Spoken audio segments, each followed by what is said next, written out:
lindões, Kreuzer aqui, e no vídeo de hoje eu vou falar sobre Thor. O filme estreou oficialmente nos cinemas nessa quinta-feira, dia 7, e por isso esse vídeo ele é um vídeo de análise bem completinha e com spoilers, até porque aqui no canal já teve análise sem spoilers, e aí eu posso explicar melhor alguns pontos também do que eu achei do filme, o que não gostei, o que me incomodou e também o que eu gostei. Mas antes, não esquece de se inscrever aí no canal e clicar no sininho para receber notificação para quando tiver um vídeo novo, que eu sempre trago as novidades dos filmes e das séries aqui pra vocês o quanto antes vocês sabem, entrevistas muito legais também, e tem muitas por vir essa semana. Bom, gente, aí no filme Thor, Amor e Trovão, a gente acompanha a nova jornada do Thor em busca de amor, e aqui a gente vê que é um amor diferente, né, não é um amor como a gente imaginava que seria desenhado ali, redesenhado na realidade pela Jane Foster, apesar que mas a finalização, né, quando a gente tem o significado é completamente diferente, mas essa jornada de certa forma é interrompida e entrelaçada na realidade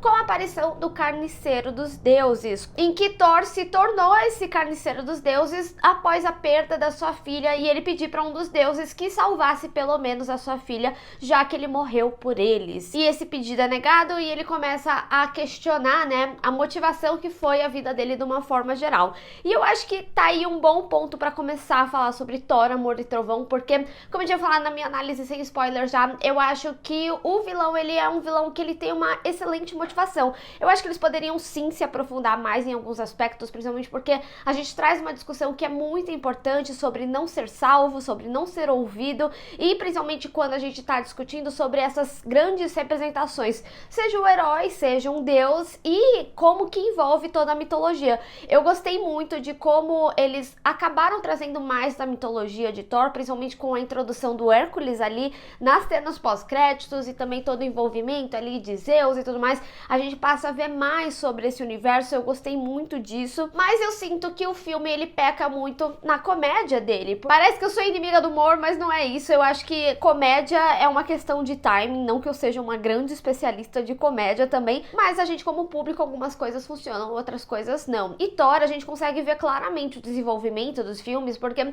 os dois primeiros eles eram mais sérios, mais sombrios, justamente porque eles queriam trazer toda essa questão, né, da mitologia, da família do Thor, e acabou que na época os filmes não foram muito bem recebidos. E aí com a vinda do Thor Ragnarok, que assim, foi incrível, pra mim é o meu filme favorito do Thor ainda, mais do que Thor, Amor e Trovão, eles introduziram essa comédia, eles introduziram esse Thor mais engraçado, a gente viu que o próprio Chris Hemsworth, ele tá muito mais confortável também de ser um Thor engraçadão, e aqui a gente tem a continuação, né, a reprodução do que foi o sucesso do Thor Ragnarok quanto à sua linguagem. E aí, como eu tinha falado na minha análise sem spoilers, eu sinto que aqui eles ficaram tão confortáveis com essa comédia que passou do ponto, que foi algo muito similar ao que tinha acontecido com Guardiões da Galáxia. Guardiões da Galáxia, principalmente por se tratar de um filme que trazia nomes de heróis totalmente desconhecidos, ganhou muito, cativou muito o público quando foi apresentado, e quando teve o segundo filme, também um segundo filme muito bom, mas que eles viram que alguns personagens, como o Drax, ele era o alívio cômico ali, então às vezes também passava um pouco do ponto, a ponto de ficar às vezes uma piada de constrangimento, ou que você ao menos se questiona assim, de tipo, ai, precisava disso. E eu sinto que Thor, Amor e Trovão tem esse mesmo recurso, esse excesso da piada quando não é mais necessário, né? Então vou dar um exemplo aqui, a gente vê aquele momento dos bodes, eu achei engraçadíssimo, gente, e pra quem vive, né, da internet de uma forma geral, não tem como não ir direto pra aquele vídeo dos bodes gritando e tudo mais, o acoplado, né? Então foi engraçadíssimo, mas quando chega em certo ponto do filme, você fica assim, tipo, pra quê, sabe? Eu não sei se o bode é o melhor exemplo, porque eu acredito que seja algo que as pessoas vão gostar muito, mas o meu ponto é que eu sinto que alguns recursos, eles são muito repetidos e muito envolto dessa parte da comédia. E como eu tinha falado, né, é de se esperar, porque a gente afinal tá vendo um filme do Taika. Mas eu acredito também que muita gente ache genial toda essa parte por ser justamente um filme do Taika, mas pra mim, sendo muito honesta, passou do ponto aqui nesse filme especificamente. E eu falo da comédia do Taika porque é sim fora da casinha, e a gente vê isso aí, e não quer dizer que é um negócio mal feito, pelo amor de Deus. O meu ponto principal mesmo é só que passa do ponto. Mas não vamos reclamar do Thor pelado, né?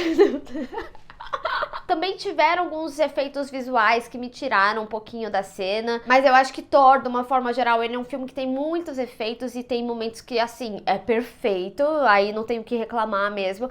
Acho que era mais em momentos de poder, né? Eu ainda acho que poderes de raio em alguns momentos dá uma destoada. E tenho que falar também da fotografia ali, preto e branco. Cara, que perfeito. Se o filme todo fosse feito assim, ia ser perfeito. Mas, por exemplo, ali eu gosto mais dos efeitos visuais, sabe? E também, foi como eu falei, né? A gente tem cenas de lutas incríveis e pra mim as melhores estão ali. E tá muito aí também por causa dessa contraposição da luz, então os poderes eles destacam e é muito interessante como é feito aqui. Mas quando a gente tá em cenários muito coloridos, né? Eu sinto que eles destoam um pouquinho sim. E aí, é por isso que eu falo também que a parte mais séria do filme era a parte que mais me interessava, porque a gente começou a ver algumas construções entre os personagens e de arcos individuais que foram muito interessantes, particularmente pra mim de ver. Eu até cheguei a ver algumas chamadas de crítica que falava que o filme não tinha muita história, e aí eu até fiquei refletindo, será que de repente eu gostei e eu queria ver mais disso justamente porque faltou história de fato, sabe? Foi um negócio que eu fiquei me questionando quando eu gravei o meu primeiro vídeo, mas acontece que eu sinto que pelo menos aqui tem o necessário. Eu sinto que alguns personagens acabam ficando de lado, como é o caso da Valkyria, mas eu gosto da conexão muito rápida que ela acaba tendo ali com a poderosa Thor. E é muito legal porque as atrizes, né, quando elas foram no Red Carpet, que elas foram vestidas de as patricinhas de Beverly Hills, fizeram essa comparação no Twitter. Eu achei simplesmente sensacional. E eu gosto quando os atores, eles trazem pro real aqui as coisas que são construídas na tela, até porque você acaba vendo que é uma conexão genuína. Muito provavelmente elas se divertiram muito no set. Inclusive, eu sinto muito que esse filme, ele parece ter algumas piadas internas de set, sabe? Por exemplo, a poderosa Thor tentando achar a sua catchphrase, né? Provavelmente foi algo que a Natalie falou, será que eu preciso ter uma frase de impacto para as pessoas lembrarem de mim? Até depois do fim dela aqui, né, no filme.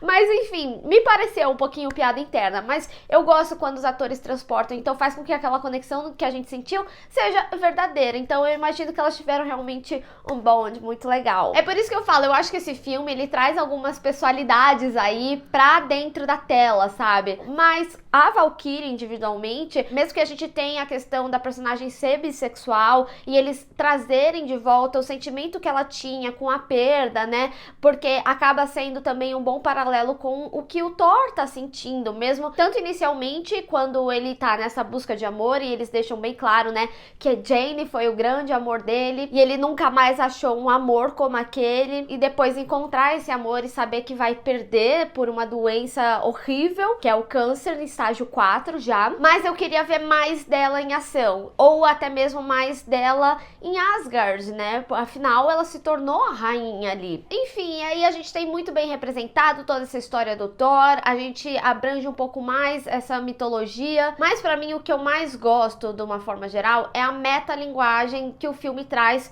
com relação a ele mesmo. Por exemplo, quando a gente tem aquela cena dos deuses e que eles estão claramente fugindo do carniceiro dos deuses, porque quando o Thor pede ajuda, o próprio Zeus fala que tá com medo, o Zeus vai ali, desce de sainha, tem toda a parte cômica ali que acontece, porque lá depois, no final das cenas pós-créditos, quando a gente vê que ele pede ajuda do Hércules para os deuses serem temidos de novo, tem um diálogo muito interessante que ele mesmo fala, quando os deuses viraram piada, quando a gente deixou de ser levado a sério. E esse filme faz isso, então ele se reutiliza bastante disso e é um recurso narrativo que volta em alguns momentos, como o que eu tinha falado na minha análise sem spoilers, desse entrelaçamento de histórias entre o vilão, a poderosa Thor e o Thor. E aí, gente, pra chegar lá, vamos falar um pouquinho sobre o Thor e a poderosa Thor, né, sobre esse reencontro. Eu gostei muito do que eles trouxeram da história da poderosa Thor, mas eu sinto também, ao mesmo tempo, que eles contaram muito rápido essa história. Eu vou ficar repetitiva aqui nesse vídeo, mas se eles tirassem parte da comédia pra contar mais a história, como, por exemplo, sobre o estudo dela, acho que esse filme ele tem conceitos interessantes que, se a gente vê mais a fundo, pode representar muito pro que a Marvel tem construído com relação ao multiverso, né, ela exemplifica ali com Interstellar e tudo mais. E eu acho que isso também pode ser um grande indício sobre a personagem dela, porque eu sinceramente não acho que eles iam trazer a Natalie Portman de volta pra morrer nesse filme, sendo que ela tava bem quietinha ali, mas enfim, o que eu quero dizer é que eles trazem essa questão aqui pra ser algo a ser explorado. Eu acho que a história do vilão, ela é bem construída, é uma motivação relativamente simples, mas que acaba sendo muito plausível. Eu acho que a discussão também é muito válida, como eu tinha falado, mas principalmente por toda essa questão da história do amor, né? Por isso que eu falo, eu me surpreendi, sabe? Porque quando eu assisti ao primeiro trailer e ao segundo também, me pareceu que a história tava toda contada no trailer. E eu não achei isso. Eu senti que eu fui surpreendida, sabe?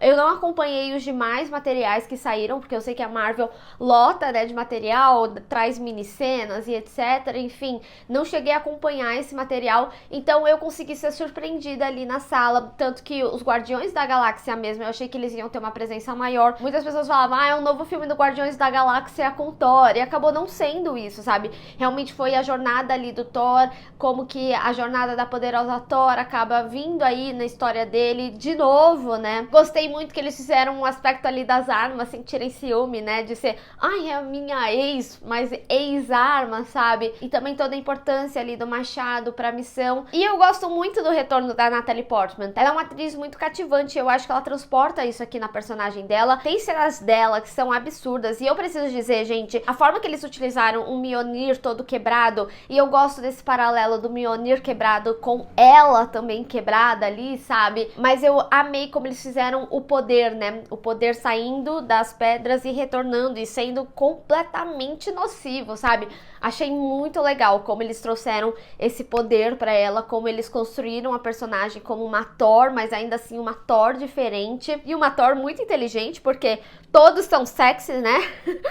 Que casal perfeito! Inclusive, né, um aspecto que eu tinha falado no meu vídeo sem spoilers, eu gostei muito que em vários momentos que eles precisavam te situar de filmes antigos, principalmente com a presença da Jane Foster aqui nesse filme, nesse quarto filme, eles introduziram bem o que era necessário pra história. Então, por isso que eu falo, né, tem algumas coisas do texto aí do filme que eu gosto bastante, porque eles trazem de volta, por exemplo, essa questão da perda da Valkyria, é retomada em diálogo, então você lembra, ah, é verdade, aconteceu isso, então não é algo que você precisa necessariamente rever, porque assim, gente, depois, né, de 10 anos de Marvel, se tiver que rever todos os filmes pra lembrar os acontecimentos aqui nessa nova fase, o negócio vai ficar complicado, mas não que a gente não faça também, né, a gente gosta de rever aí os filmes, mas principalmente no contexto aqui do Thor e da poderosa Thor, a Jane Foster, eu achei completamente essencial. Por exemplo, eles trazerem o filho do Heimdall, ele me faz parecer que vai ter mais importância, principalmente agora nessa nova fase que a Marvel tem trazido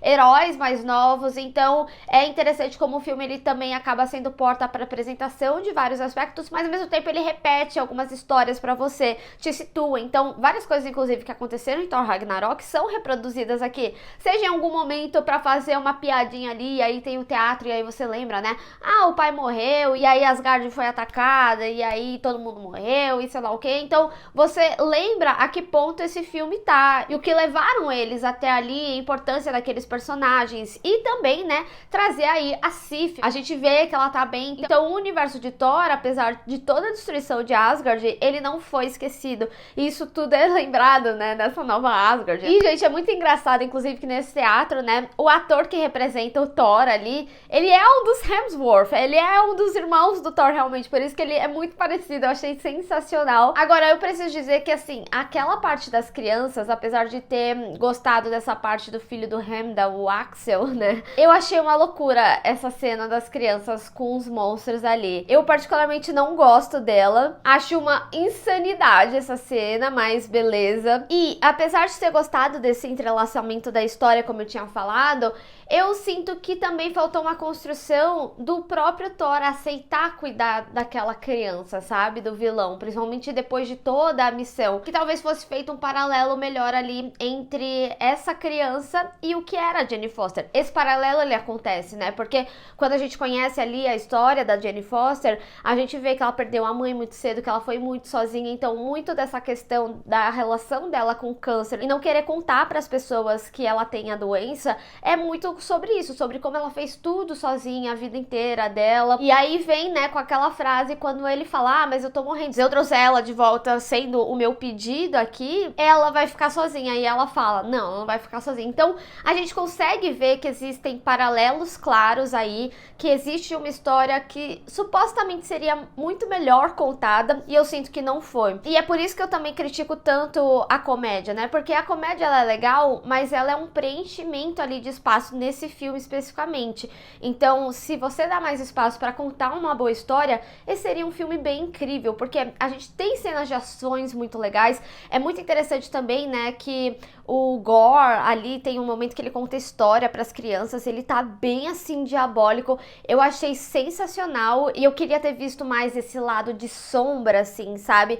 E me parece que a Marvel ficou traumatizada com os filmes anteriores, que esse lado sombrio do Thor, ele não pode existir tanto. E aqui foi o que eu mais gostei. A seriedade do filme foi o que mais me chamou a atenção. E como observou muito bem o meu amigo Miguel Loquia, né? Aqui a gente traz uma nova resolução pro Thanos, pro estalo do Thanos, né? Mas o fato é que Thor, Amor e Trovão é aquilo que eu falei. Ele é um filme que eu gostei, mas pelo interesse que eu tinha em saber mais sobre aquela história. Mas ele não é um filme que eu saí amando, um filme que eu quero rever nos cinemas. A gente tem momentos que são interessantes, sim, a trilha sonora nem se fala, né? Gosto de como eles trabalham também a dualidade ali do Thor, dele fazer essa meditação e ao mesmo tempo ser do Rock, e ele odiar a meditação, enfim, ele que nem uma bruxinha. A relação dele com a poderosa Thor é legal, a relação da poderosa Thor com a Valkyria também é muito legal. Então assim, no final é um filme que te cativa pela carisma dos personagens e desses personagens que a gente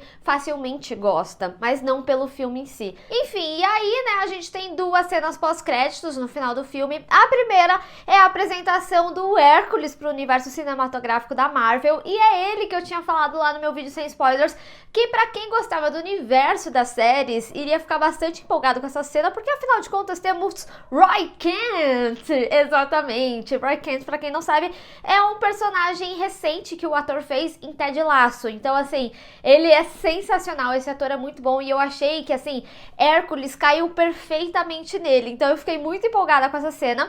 E a segunda, a gente tem ali, né, a confirmação que a Jane Foster foi pra Valhalla. No filme já deixava claro, né, quando ela vira pozinho, mas como eles vão explicando ao longo do filme, quando você morre em batalha, você vai pra Valhalla. Tanto que tem até aquele momento de piada com a Sif e tudo mais, que é até o momento que a gente vê que ela tava viva. E com a Jane acontece a mesma coisa que aconteceu com o pai, né, do Thor. Afinal, ela era a poderosa Thor e ela morreu em batalha. E aí ela é recebida ali pelo Heimdall, que é o pai do Axel. E ele já tinha morrido. Mas eu quero saber de vocês, o que vocês acharam desse filme? Vocês tiveram essas mesmas sensações? Vocês acham que o ponto não é a comédia, mas sim um outro aspecto? Enfim, vamos discutir. Bem, pessoal, espero que vocês tenham gostado desse vídeo. Não esquece de deixar o seu gostei e compartilhar nas redes sociais, inclusive me segue lá, se inscreve no canal e clica no sininho para receber notificação para quando tiver um vídeo novo. Te vejo no próximo. Tchau!